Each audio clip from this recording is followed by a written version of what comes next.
Dr. Joe Beam. Welcome to the Dr. Joe Show. In our last episode, I was rambling around talking about a character out of the Old Testament by the name of Solomon. He was the son of King David. And Solomon, of course, was the king after David died. And just to give a very, very brief recap so we can get into what I was talking about, is that David had been a warrior, and so he kept Israel safe and secure because he was just so tough and so bad that if anybody wanted to come invade, they knew they had to fight David and his army. And so Israel stayed pretty secure for the most part because they knew that David was quite the warrior. Solomon, when he becomes king, is just not a warrior. He's a lover, not a fighter. And so he comes up with this political plan that he will marry every princess he probably can, or possibly can, might be the better word, all around Israel so that he can have established relationships with the kings and potentates of these nations that surround them, even maybe one or two or three away from them. And by having these kinds of relationships, which of course probably would include things like trade relationships, all kinds of things like that that can bind two nations together in some fashion, this was his basic methodology, as best I can tell, to keep his country from being invaded. Now, did he have some warriors? Yes, he did. And he had some bad boys working for him. I mean, they were warriors. But he didn't want to fight. He wanted to just have peace, so he marries 700 princesses. And then, probably for pride, I don't know, I wasn't there, but probably for pride, he takes on 300 more women as concubines. Now, they don't have the same rights and privileges as a wife, but it's pretty close. And who knows, maybe he just wanted to round the number out so people would always say, King Solomon is the greatest king in the wealth of the world because he has 1,000 women. I don't know about you, but if I were married to 1,000 women, or if you're a female married to 1,000 men, I'd never get their names straight. I mean, I don't know how I would do that. And so sometimes people ask questions like, do you think he made love to every single one of them? I don't know. I'm assuming he did so that the marriage could be consummated, therefore confirmed to be a real marriage. And so I'm assuming that he had sex at least once with either of the women that he actually married. But that's an assumption on my part. You say, do you think there were any of them he made love to regularly? I think I can pretty well point out that there is definitely one. And so when we started talking about this last week, we were talking about it in the context of, here's a man that had 1,000 women because his culture allowed him to do that. God allowed polygamy back in the Old Testament. So he's got 1,000 women, 700 of them are wives, 300 are concubines, and he falls madly in love with one of them. Now, just before we start back into that, remember this. In 1 Kings chapter 11, we're told that God had told Solomon not to marry those women from those other countries. Don't do it, he said, because they're going to corrupt your heart. He married them anyway. And the Bible says as he became older, that he clung to them. That meant he wouldn't let them go. He was right where they were as best he could be. They were his, and he wasn't about to lose them, and that he loved them. And so he doesn't want to give these women up because of the fact of his ego. Maybe he actually does, in some fashion, have a stronger love for some than the others. But now we get to the story. God makes it very clear that he wasn't happy that Solomon married all those women and took all those concubines. Basically, in 1 Kings 11, God is telling him, I told you that if you did this, it was going to lead to a mess. And you did. And now we have a mess. Because at that point, Solomon, who had had conversations with God, I've never had a direct conversation with God, and probably it would scare me so much that it'd have to take me straight to heaven anyway if I did. But I would think if you can have conversations with God, real conversations. Now, prayer is a conversation with God, I understand, but you know what I mean. Like you negotiate, you talk things out. And he had offered he had offered Solomon, what do you want? What gift do you want me to give you when you become king? And he said, well, give me the gift of wisdom. And there were occasions when he was brilliant with the use of wisdom. And so he actually used that gift. But when he came to, well, I'll use my newly acquired wisdom to marry all these women so we don't get attacked, that wasn't so wise.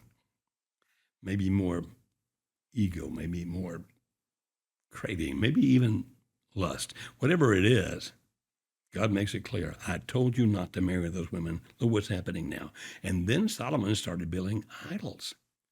For any of his wives that worshiped a false god, whichever false god that might be, if they wanted some kind of an idol placed up somewhere, some kind of a structure so they could worship their god, Solomon, using the money of the kingdom, would actually build those idolatrous altars, those places of worshiping false gods.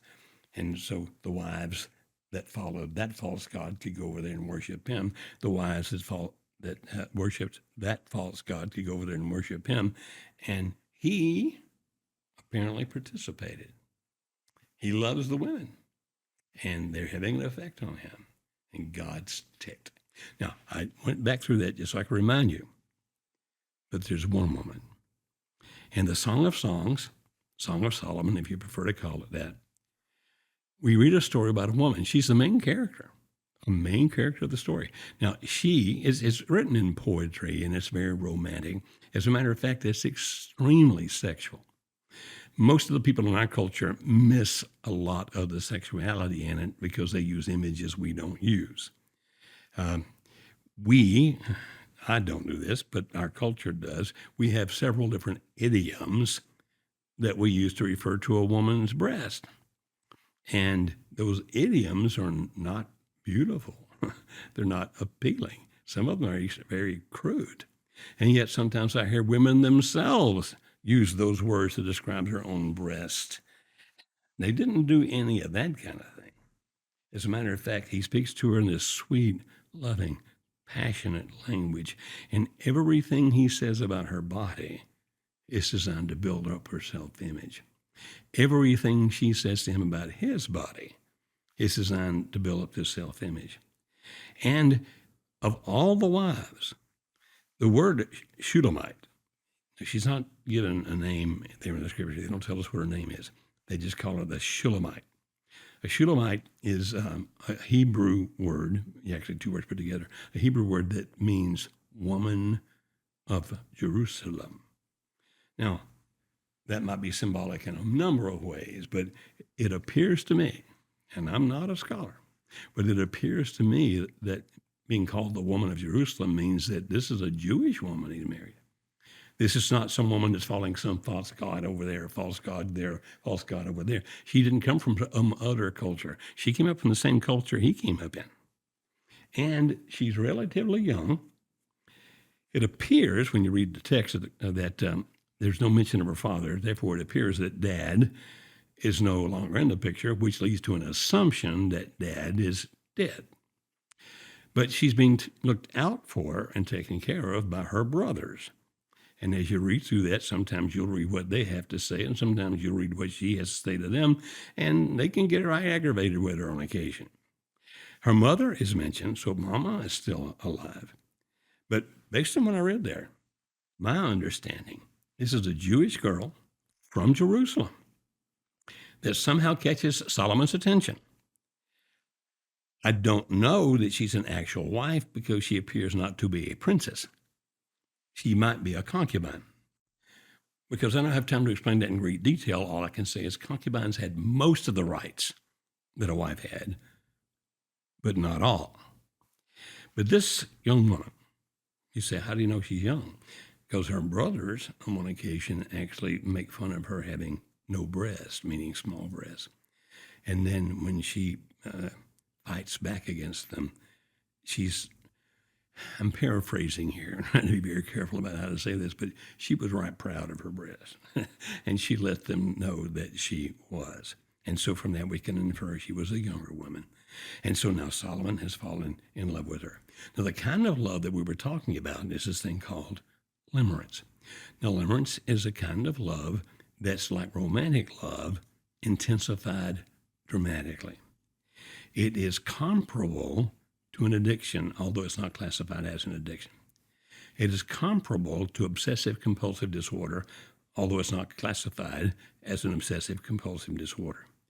It's when a person becomes so enamored of another, so madly in love, that I want to spend the rest of my life with you. But not just that, because I have such intense love for you, such intense desire for oneness between the two of us, that we would be together, and that the great and amazing amount of emotion I feel toward you would be reciprocated, that you would have the same kind of deep and romantic love toward me. And that we could spend the rest of our life on love if we needed to, because of the fact that it's just so powerful, it's so amazing. We can talk about anything. We can open our hearts. We can share our dreams, our secrets, and we'll feel like nobody's ever understood me like you. I can never trust anybody like I trust you. And so they develop this intense, deep situation. In it, he, as he talks about her, and I'm going to refer just to a couple of verses we looked at last week, but we will definitely finish it up this week, that he would talk about how beautiful she is. As a matter of fact, in the first chapter, in verse 15, behold, you're beautiful, my beloved. Behold, you're beautiful. And that nobody else was like her, that she was different than everybody else in the world, as a lily among brambles, brambles being thorns, as a lily among brambles. So is my love among the young women. And flawless. Now, there's nobody on planet Earth that's flawless. There's not. We're all human. We're all flawed. But he saw her as flawless. In chapter 4, verse 7 of the Song of Songs, he says to her, you are altogether beautiful, my love. There is no flaw in you. And people in this particular situation, they get a very good, strong shot of dopamine when they think about the person that they're madly in love with like this. And the anticipation of them being together and what's going to happen when they are together is extremely exciting. Sometimes so amazing you think you can't even handle it or live with it. And because of that, there's also at the same time a decrease in serotonin, which is a chemical that helps you ground yourself, helps you say no, helps you take care of things, helps you not be running off following your passions. And so with an increase in dopamine and a decrease in serotonin, the world becomes pretty complicated in the sense of all I want is you. Now, if you don't think I'm right, work back through the music over the last 50 years, make that 70 years. Just here in the United States of America, the popular music, all the way back to the music of the 40s with Glenn Miller and those big bands, to the 50s when the doo-wop first comes in, and they're saying, I love him, I love him, I love him, and where he leads, I'll follow, all the way into the music of the 1960s when it begins to change because the Beatles come in, but love me do, you know I love you. And then all the way into the 70s where it becomes a harder kind of rock, but it's still full of love songs. It's still full of the songs of the pain that happens when the person that you're in love leaves you. And thus the Eagles talk about this woman in one of their songs that married to an older guy, and late at night she'd get lonely and she'd drive across town to see this guy and spend time with him. And she'd say, it's only for a while, meaning I got to go back to him. And they would sing about her, you can't hide your lying eyes. I mean, that goes into the 70s, into the 80s, into the 90s, et cetera, et cetera, et cetera. Our music, I actually heard a musician being interviewed about it one day, Lionel Richie, actually being interviewed on television. This was many years ago. And they were crediting him when had written some really, really, really good songs that had sold very well. And he said, basically, there's only three things that you need to write about, and each one can be a hit. I want to be in love. Let me tell you how excited I am in love. Let me tell you how miserable I am that my love left me. He said, if you just concentrate on those three areas, you're going to have hit after hit after hit. And we know that to be true. So let's go back to Solomon. He's in love with her. He wants to be with her. The sex drive is increasing because of that dopamine. And he talks about kissing her. And look how he describes that. We're in chapter 4, verse 11. Honey and milk are under your tongue. And then he talks about making love to her all night long. In the same chapter, chapter 4, but just up a few verses in verse 6, he says, until the day breathes and the shadows flee, I will go away to the mountain of myrrh and the hill of frankincense. And you say, what does that mean? These are aromas. These are fragrances. And they're associated with a hill on the woman's body. Now, I don't want to be too accurate here to the point where that I offend you, but just above the vulva. People say, you mean just above the vagina. The vagina is actually what's inside the female's body. The vulva is all of that outside genitalia, and just above it, there's a mound of fat, and it's called the mons pubis. Way back in some of the old books, it was called the mons venus. You see, mons means mountain, and it's right above where the woman's clitoris is, and the opening to which is called the introitus to her vagina, and that's where the fragrance will tend to come from, not just from the Bartholin's gland that's helping to lubricate her, but from a fascinating thing called transudation happening inside of her, which is just miraculous, like God's so amazing as an engineer, and they create aromas. And unfortunately, there are people over the years who have made fun of those aromas, saying it smells like that or it smells like that, and being crude about it. Solomon knew better. If he were going to talk about her aroma, it would never be in such a way as to make her feel bad about herself. As a matter of fact, everything he says to her, everything, is designed to build her up. And he tells her, I'm coming to the mountain of myrrh, I'm coming to the hill of incense. You know that means all night long, based on the scripture, he's coming back to her area of greatest pleasure. And then here's what he says later about that garden, that mountain of myrrh and hill of incense. He says, I came to my garden, my bride. I gathered my myrrh with my spice. I ate my honeycomb with my honey. I drank my wine with my milk. Now, you go look at that in context, and you'll see he just said something highly sexual to her. I'm going to point out in a minute why that's important. And again, another evidence of his particular limerence he had for her. Another sexual statement is in Song, chapter 7, verses 7 through 9. He says to her, your stature is like a palm tree, and your breasts are like its clusters. I say, I will climb the palm tree and lay hold of its truth, of its fruit.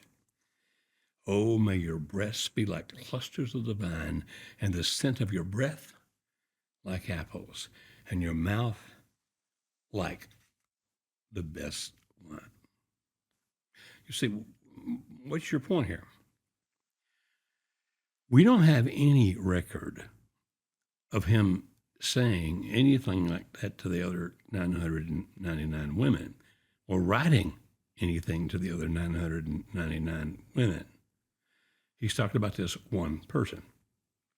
Because when a person is in limerence, now limerence has to do with this, I'm craving your attention, I'm craving reciprocity of your emotions, I'm craving to be with you sexually, I want to be with you the rest of my life. When I think of you, when I remember you, I get excited and I get thrilled just thinking about you.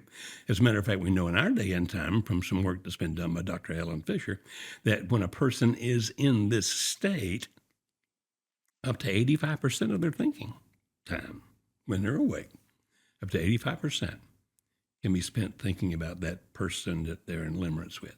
I said in the previous episode that typically when we work with people in limerence, it's bad because at least one of them, if not both, is already in a relationship with somebody else. And so they divorce their husband or leave their boyfriend or whatever it might be, or wife or fiance, whatever it might be, so these two people can be together. And so we see limerence as being a bad thing when it destroys relationships that already exist, especially if the relationship that already exists is one that is legally sanctified, like we're married. And so if I divorce Alice because I'm now in limerence with Sally Sue and I'm going to go spend time with Sally Sue, I want to spend the rest of my life with Sally Sue, that limerence then is bad. But because we talk so much about how bad limerence is, I really wanted to talk about another side of limerence here. If both people are single, they're not destroying some other relationship, and they're good for each other. We mentioned it in the last episode. When they get to this point, this halo effect they have toward the person, they can't see any flaws in the person, none whatsoever. And they think, oh my goodness, this person's perfect. He or she's going to be everything I ever wanted to be. And there is no one who is perfect. Well, it's okay if they're both imperfect because we accept reality. But if one of them's really bad news and the other one's in limerence with him or her, they're not going to see it until the limerence finally wears off. Now, you can find a lot more about what we teach about limerence. You can go to youtube.com/marriagehelper. Use that search engine there and look for all kinds of videos about limerence. But now let me key on this. If they're two single people, therefore they're not hurting any other relationship, and they're not bad for each other, I'll guarantee you they're not perfect for each other. Nobody ever is. But if they're not bad for each other, and they get into this limerence thing, you see, is that bad? No. It's a way that God put into nature that'll pull them together very strongly and very powerfully. We'll say, well, what's the worst thing that will happen then? If it's two people who are good for each other and they're single, is there any downside at all? One, they're, the things they need to do will tend to be undone. Their productivity will fall dramatically because they get so immersed in fantasizing about and thinking about the other person and what their futures are going to be together with and all those kinds of things. Now, as I mentioned in the last episode, I don't think this relationship's messing up any other relationship because Solomon's relationship with these other women appears to be political. Even though he loved them, it appears to be political, whereas the relationship with this woman is like she's everything I've ever wanted. And to the point where he's thinking about her when he's not with her, that he's fixated on her, that he wants to make love to her. And then if you look into that text, go read the Song of Songs again. It's only 8 chapters. You're going to miss most of it because it's still written in language we don't use. On one occasion, he compliments her teeth by saying they're like sheep grazing together, not one is alone. You see, he just told her she had sheep for teeth. How in the world could they be romantic? It's romantic because of the fact that they lived in that culture. They were shepherds. And they would love to see the sheep out there grazing. And what he's basically saying is everything about you is beautiful. And he used the language of their day. So let me just go a couple of things here, and we'll wind up this about him and limerence. Some things about lovemaking that you'll read from both of them if you go back and read the book slowly and carefully. Each one made love to all 5 senses of the other. You see, really? Mm-hmm. They made love to the sense of hearing. They did it 2 ways. He would tell her how beautiful she is, or about how wonderful her fragrances are, or how he appreciated the way her body was responding. In other words, everything he said to her about her body was positive, building her up, building her up, building her up. And sometimes he would say to her, and of course she did the same kind of thing to him. She would talk about him. She would call him a young stag. And in the particular verse where that was, where she calls him a young stag, that particular verse, if you go find it in context, she's actually telling him to enter her. And so he would sometimes tell her what he was about to do. I'm going to just start ad-libbing here without having to look at the scriptures. He would be telling her what he wants to do, what he's about to do, like, I'm going to kiss you all over. And he would tell her before he did it so that he could excite her sense of hearing, the imagination and getting more involved. And then he would use his tongue as a sensation against her skin, which was touch. And when they would kiss each other mouth to mouth, and he would say that it tasted like milk and honey under her tongue, they had gone to great attention was paid to smell as best they each possibly could.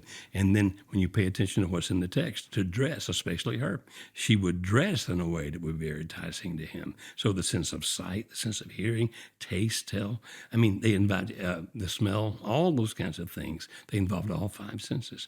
And then back to that sense of hearing again, she would tell him sometimes what she wanted him to do to her next.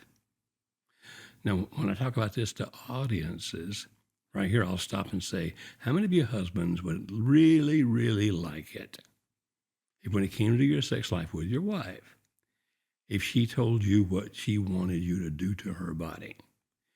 Nearly every hand goes up from every man in that place. They found it erotic.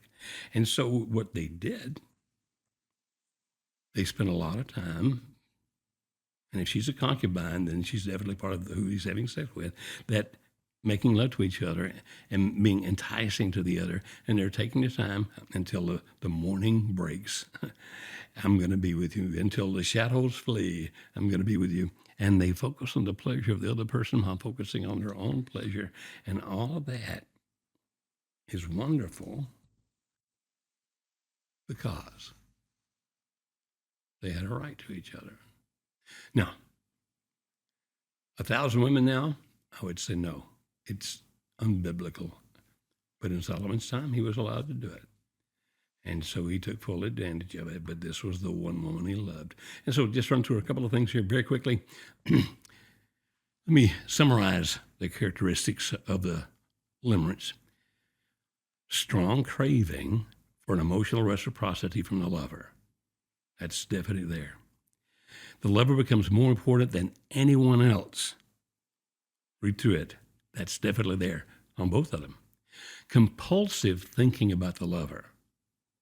That's definitely there, both of them. And then the memories of the activities they've done together take on great importance. Yep, that's in the text there as well. And strong sexual desire for the lover. So I, Dr. Joe Beam, having never met the two of them, but having read the story, will diagnose them, or I do diagnose them as being in limerence with each other.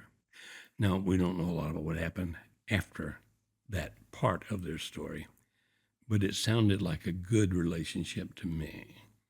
The only negatives I would have about Solomon's relationships was that he had 1,000 women, and that many of those women were leading away from God. If this woman was indeed a Jewish woman from Jerusalem, she might have been one of the few people in his life leading him toward God. And so here's my last question. So was it good limerence or bad limerence? Well, bad limerence is if it's destroying some of the relationship. Doesn't appear to be happening here. Bad limerence is when I am madly in love with you, but you have no use for me. I don't know, that reciprocity was there. They both felt that kind of thing for each other. It's clear in the text.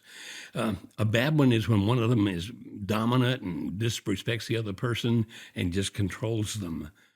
As a matter of fact, that doesn't happen anywhere in this story at all. Now, they didn't always agree. One night he came to see her, and she said, I'm paraphrasing now and using English from America. She basically said, I just washed my hair and put on my pajamas. I don't want to get out of bed. So he left. Within minutes, she wanted him. And she went out looking for him, trying to find him. But neither one was playing a game of dominance there. They were doing what lovers do when sometimes they don't communicate with each other.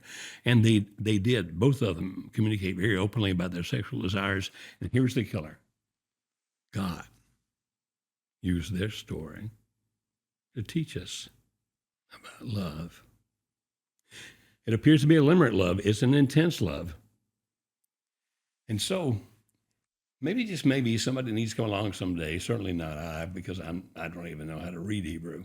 But somebody come along and make a great paraphrase translation, meaning let's use American vernacular for us Americans, British vernacular for you guys over there, whatever, but American vernacular for here in the US of A, and communicate idea for idea, so that when David said, I'm sorry, David was dead. When Solomon said to her, your teeth are like sheep grazing on the hillside, not one is alone, each one has a mate. That doesn't translate to us.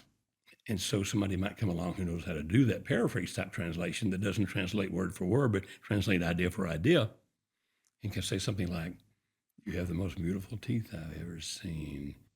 It's as if God were the perfect orthodontist when he made your mouth.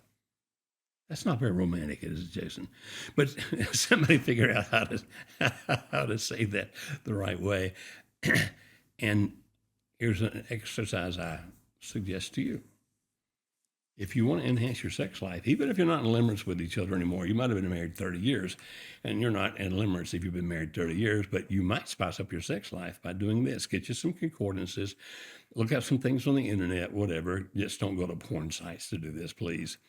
And you and your bride or your husband, once every other week or so, once a month, whatever works for your convenience, after everything's all settled, kids are in bed, television's off, phones are turned off, read just a little section at a time.